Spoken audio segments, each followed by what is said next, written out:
नमस्कार दोस्तों, मैं हूं आपकी दोस्त शिखा।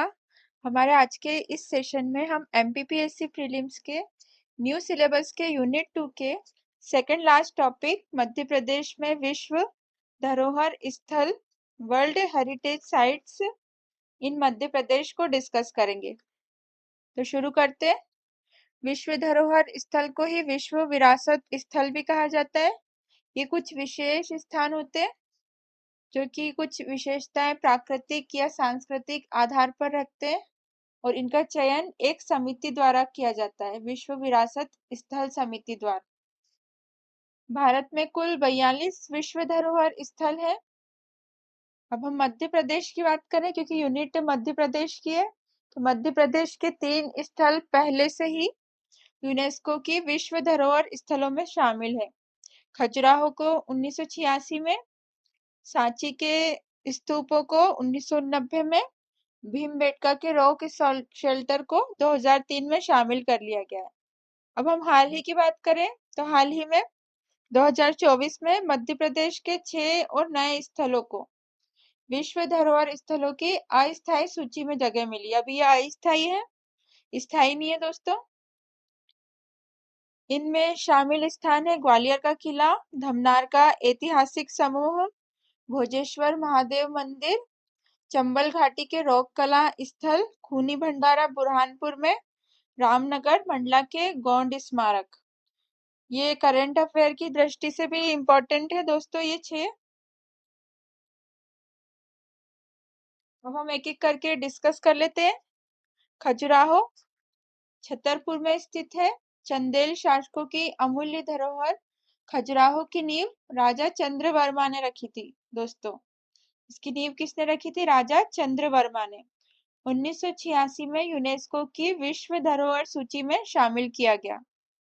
इसका प्राचीन नाम की बात करें तो खजूरपुरा या खजूर वाहक।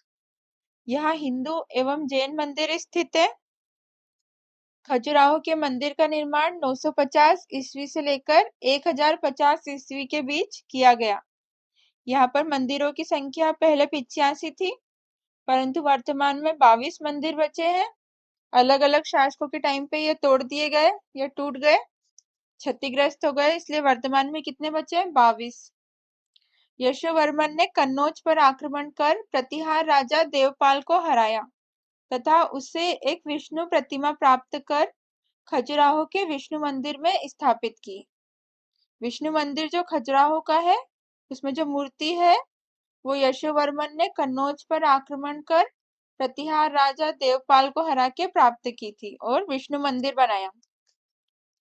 चित्रगुप्त मंदिर खजुराहो का एकमात्र सूर्य मंदिर है। राजा धंग ने जिन्नाथ, विश्वनाथ, वैद्यनाथ तथा कंदरिया महादेव का मंदिर का निर्माण करवाया। ये सभी ऑब्जेक्टिव के लिए इंपॉर्टेंट है दोस्तों। शॉर्ट में अगले विरासत स्थल की बात कर ले तो सांची। सांची कई स्तूपों का स्थल है जो कि एक पहाड़ी के चोटी पर बनाए गए हैं। ये स्तूप ये चित्र में देख पा रहे हैं।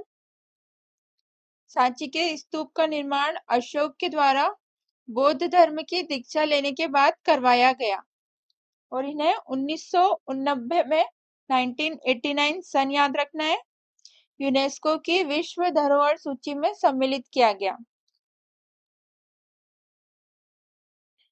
यहाँ पर सारिपुत्र, प्रक्रक एवं महामोगलायन की अस्थियां रखी गई हैं। यहाँ के प्रमुख दर्शनीय स्थलों की बात कर ले तो बौद्ध विहार, अशोक स्तंभ, महापात्र, गुप्तकालीन मंदिर और संग्रहालय है। इसकी दूरी भोपाल से लगभग 46 किलोमीटर है। ऑब्जेक्टिव में पूछा जाता है। बौद्ध धर्म से संबंधित है सांची। धार्मिक और ऐतिहासिक महत्व का स्थल है। भीमबेटका ये रायसेन में स्थित है। पुरा पाषाणिक आवासीय स्थल है। यहाँ पे पहले पुरा पाषाण युग में लोग रहते थे। 2003 में यूनेस्को की विश्व धरोहर सूची में सम्मिलित किया गया। भोपाल के दक्षिण में लगभग 45 किलोमीटर पश्चिम मध्य प्रदेश राज्य में स्थित है। मध्य प्रदेश के पश्चिम मध्य में, ये पश्चिम और पश्चिम में मध्य में स्थित है। डॉक्टर विष्णुधर वाकाणकर ने 1957 में इनकी खोज की थी। प्राचीन नाम की बात करें तो खजूरपुरा और खजूरवाहक है। यहाँ के शैल चित्र मुख्यतः सामूहिक नृत्य, शिकार, पशु पक्षी, युद्ध और प्राचीन मानव के दैनिक क्रियाकलापों से जुड़े हैं। भीमबेटका में 750 से अधिक शिलाश्रय शामिल है, जिनमें 100 से अधिक में हरे, लाल, सफेद, भूरे और काले रंगों में जानवरों और मानवीय क्रियाकलापों की पेंटिंग है। भीमबेटका का नाम भीमबेटका से लिया गया है दोस्तों। भीमबेटका जिसका मतलब है भीम के बैठने की जगह थी पहले ये। महाभारत के अनुसार भीम पांचों पांडवों में सबसे ताकतवर। हम उन स्थलों की बात कर लेते हैं जो कि हाल ही में यूनेस्को की अस्थायी सूची में शामिल किए गए हैं। ग्वालियर का किला, ऐतिहासिक रूप से यह माना जाता है कि किले की पहली नींव 6ठी शताब्दी ईस्वी में राजपूत योद्धा सूरज सेन द्वारा रखी गई थी। सूरज सेन स्थानीय सरदार थे जो कि गंभीर कुष्ठ रोग से पीड़ित थे, लेकिन ग्वालिया नामक संत थे, उन्होंने इन्हें ठीक कर दिया था। ग्वालिया नामक, तो खुश होकर सूरज सेन ने इन्हीं के नाम पर ग्वालियर शहर की स्थापना की। इस घटना के प्रति आभार प्रकट करते हुए सूरज सेन ने उनके नाम पर ग्वालियर शहर की स्थापना की। सूरज सेन सरदार थे, बीमार थे ये, और इन्हें ग्वालियर नामक संत ने ठीक कर दिया। इनके नाम पर सूरज सेन ने ग्वालियर शहर की स्थापना की। ग्वालियर किले का आक्रमणों और पुनर्निर्माणों का उथल-पुथल भरा इतिहास रहा है। विशेष रूप से वर्ष 1398 में तोमर शासक मानसिंह के शासनकाल में, जिन्होंने इसके परिसर में कई स्मारक जोड़े हैं। अगर हम जाते हैं देखने ग्वालियर के किले को, तो हम स्मारक देख सकते हैं उनके, जो कि मानसिंह ने जोड़े थे, राजा मानसिंह ने। मानसिंह तोमर के शासनकाल के बाद ग्वालियर इब्राहिम लोदी फिर मुगल सल्तनत के अधीन आ गया। 1550 ईस्वी में अकबर ने पुनः नियंत्रण प्राप्त कर लिया। बाद में सिंधिया के नेतृत्व में मराठों ने सत्ता संभाली। दूसरे मराठा युद्ध के दौरान किला थोड़े समय के लिए जनरल व्हाइट, अंग्रेजों के हाथ में आ गया था, जनरल व्हाइट के अधीन रहा, लेकिन 1805 से 1857 तक वापस इस पर मराठा सिंधिया ने नियंत्रण किया। 1886 तक फिर इसके बाद जो समय था वहां फिर ब्रिटिश शासन के अधीन रहा, और इसके बाद इसे झांसी के बदले सिंधिया राजवंश को लौटा दिया गया। झांसी के बदले फिर से लौट के किसके पास आ गया? सिंधिया वंश के पास। किले में कई प्राचीन मंदिर है, जिनमें तेली का मंदिर भी शामिल है, और तेली के मंदिर में शिव, विष्णु और मातृकाओं को समर्पण है। ये जो तेली का मंदिर है शिव, विष्णु और मातृकाओं को समर्पित है। चतुर्भुज मंदिर अपने गणितीय महत्व के लिए उल्लेखनीय है, जो कि गणित में शून्य के सबसे पुराने संदर्भों में से एक है। सास बहू का मंदिर, जिनमें से बड़ा मंदिर विष्णु को समर्पित है। 1150 ईसा पूर्व के हैं और अपने जटिल शिलालेखों के लिए जाने जाते हैं। इसके अतिरिक्त गुरुद्वारा दाता बंदी छोड़ छठे सिख गुरु हरगोविंद साहब की स्मृति में मनाया जाता है। गुरुद्वारा दाता बंदी छोड़। बेसाल्ट चट्टानी पहाड़ियों पर इसकी रणनीतिक स्थिति के अनुसार पुराने संस्कृत शिलालेखों में इसका उल्लेख गोपांचल या गोपगिरी के रूप में किया गया है। ये भी इसे नाम दिए गए, गोपांचल या फिर गोपगिरी। अब हम अगले विरासत स्थल की बात कर लें जो कि अस्थायी सूची में शामिल हुए हैं। तो धमनार का ऐतिहासिक समूह, ये धमनार मंदसौर के एक गांव में है। धमनार नामक स्थान मंदसौर में धमनार के ऐतिहासिक समूह में 7वीं शताब्दी ईसा पूर्व की 51 चट्टानों को काटकर बनाई गई गुफाएं, स्तूप, चैत्य और आवास शामिल है। इसमें गुफाएं हैं, स्तूप, चैत्य, आवास। गौतम बुद्ध की निर्वाण मुद्रा में विशाल प्रतिमा एक महत्वपूर्ण आकर्षण है। निर्वाण मुद्रा में उल्लेखनीय गुफाओं में उत्तरी तट पर बारी कचेरी और भीमा बाजार शामिल है, जो अपने ऐतिहासिक महत्व तथा स्थापत्य विशेषताओं के लिए जाने जाते हैं। इन स्मारकों का सबसे पहला विवरण जेम्स टोड से मिलता है, जिन्होंने वर्ष 1821 में दौरा किया था। 1821 में जेम्स टोड ने किया था दौरा। उसके बाद वर्ष 1845 में जेम्स फर्ग्यूसन और वर्ष 1864 से 65 के बीच में अलेक्जेंडर कनिंघम ने दौरा किया। धमनार नाम का कोई ऐतिहासिक या साहित्यिक आधार नहीं है, लेकिन सबूत बताते हैं कि बौद्ध काल में इसे चंदन नगरी या महाविहार के नाम से जाना जाता था।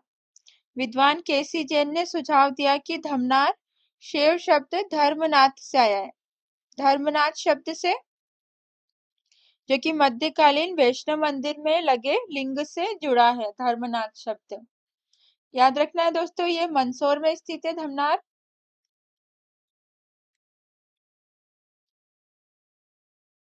भोजेश्वर का महादेव मंदिर ये रायसेन में है।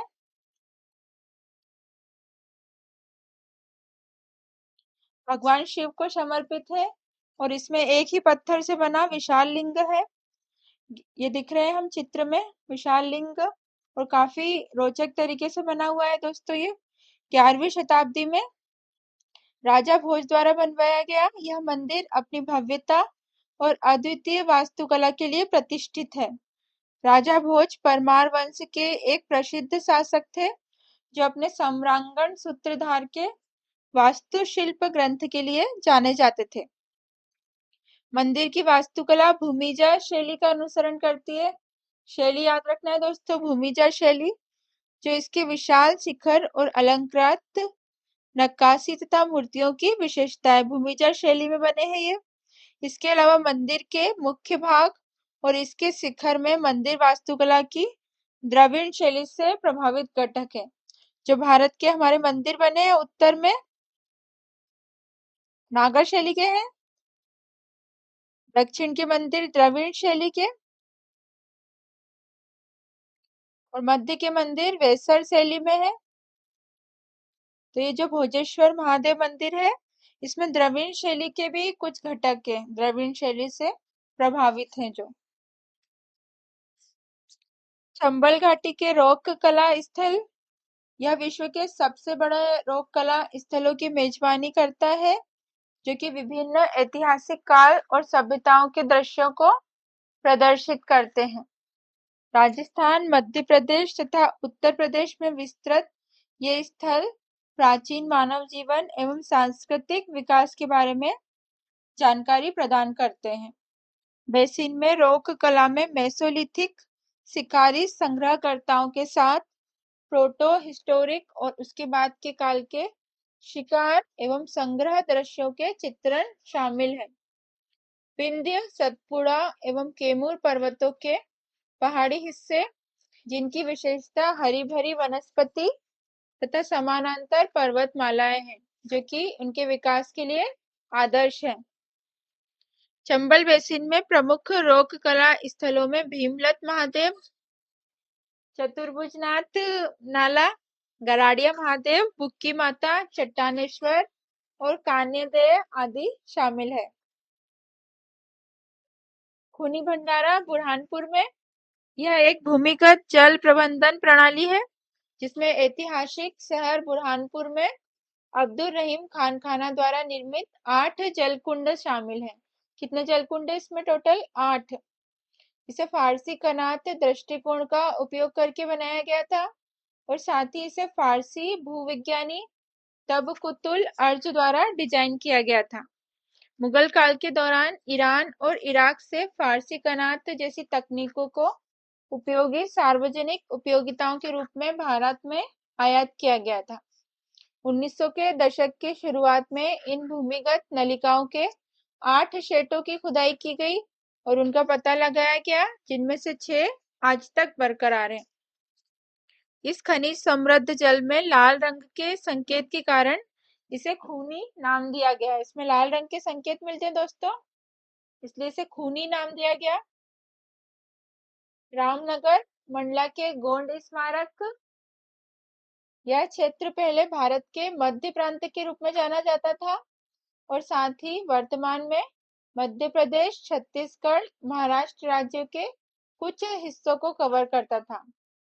इसे ऐतिहासिक रूप से गोंडवाना कहा जाता था, जो कि भारत की सबसे बड़ी गोंड जनजाति का घर था। स्मारकों के समूह की बात करें तो उनमें ये सब शामिल है: मोती महल, राय भगत की कोठी, सूरज मंदिर, विष्णु मंदिर, बेगम महल और दल बदल महल। तो दोस्तों यहाँ पे ये टॉपिक खत्म हो गया। लेक्चर को पूरा देखने के लिए बहुत बहुत धन्यवाद दोस्तों।